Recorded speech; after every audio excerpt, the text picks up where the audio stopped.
Captain Bristle was a Scottish sea captain, but this captain didn't have a ship to sail or a crew to command, and this made him sad. Captain Bristle lived in a wee house on a tall hill, and one night from his window he saw a shooting star and he wished for a ship.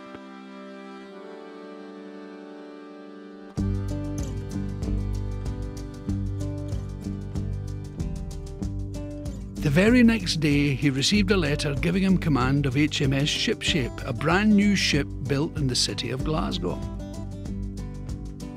Excited, Captain Bristle began to pack. He packed his captain's uniform, he packed his raincoat, he packed his wellies, he packed his sou'wester, he packed his telescope, and he packed his trusty compass. Captain Bristle loved Scotland, but he always missed it so much on his travels. For a moment his heart felt heavy. Then he had a big idea. He walked out of the back door of his wee house, across his garden and into the shed. A few minutes later, he emerged clutching a large sack and began the long walk up the path that led to the top of the tallest hill. He stopped at a thistle patch, reached into his bag, pulled out a trowel and a plant pot and began to dig. He carefully filled the plant pot with soil, and one by one he planted as many freshly picked thistles as the pot could fit. Captain Bristle walked back to his wee house. He placed the pot in his captain's trunk and set off for King's Docks in the River Clyde to board his new ship, HMS Shipshape. On the bridge, Captain Bristle inspected his maps and began charting his journey across the Commonwealth. First, he was to sail across the Atlantic Ocean to the snow and ice of Nova Scotia in Canada. From there, he would take Shipshape south to the warmth of Bermuda, Jamaica and the Caribbean islands, onto Nigeria and then down to South Africa. He would round the Cape of Good Hope and sail her back up the coast to Kenya before crossing the Arabian Sea to India and Sri Lanka. Shipshape would visit Singapore, Australia and the Oceanic Islands, then head for home by Cape Horn and the Falkland Islands, and the last stop, the Rock of Gibraltar. It would be a long voyage, but Captain Bristle was very excited. He was looking forward to all the places he would visit and leaving a small piece of Scotland everywhere he went. As HMS Shipshape docked in Nova Scotia, cargo was loaded and unloaded and passengers came and went. He wandered off through the busy port and into the frozen countryside. At the edge of a deep blue lake, he found an ideal spot. He dug a small hole in the earth and lovingly planted just one thistle from the pot of thistles he had packed so carefully back in Scotland. He gently watered it from his own drinking bottle and then stepped back to admire the breathtaking views.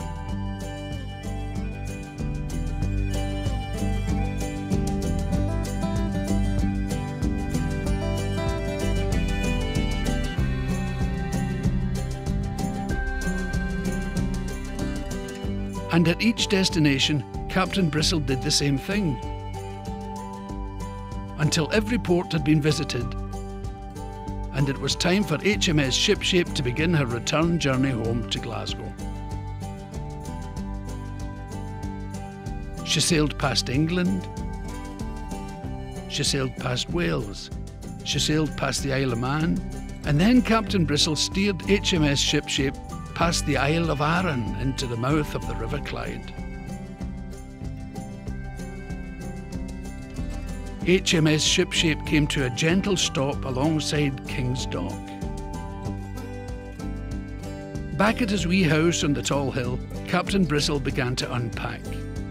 He opened his captain's trunk, and sat on top of his luggage was the pot, containing one last small thistle.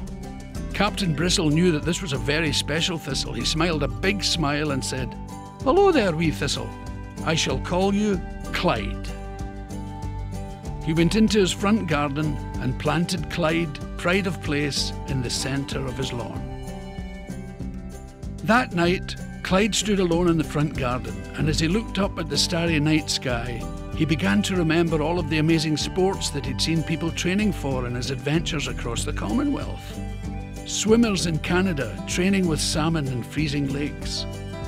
Powerful weightlifters in Nauru. Quick-footed wrestlers in India and fast cyclists in Australia. The most amazing sprinters in Jamaica and speedy table tennis stars in Singapore. Suddenly, Clyde saw a shooting star and made a very special wish all of his own. And then something magical happened. Day after day, night after night, Clyde began to grow. He grew so much that one day Clyde summoned up all of his strength and pulled at his legs rooted firmly in the soil. He pulled and he pulled until each leg popped free. Standing on his own 2 feet, he looked down towards Glasgow. He was beaming with excitement and knew he had a very, very important job to do. The Commonwealth Games were coming to Glasgow, and Clyde had to tell everyone all about them. There was no time to waste.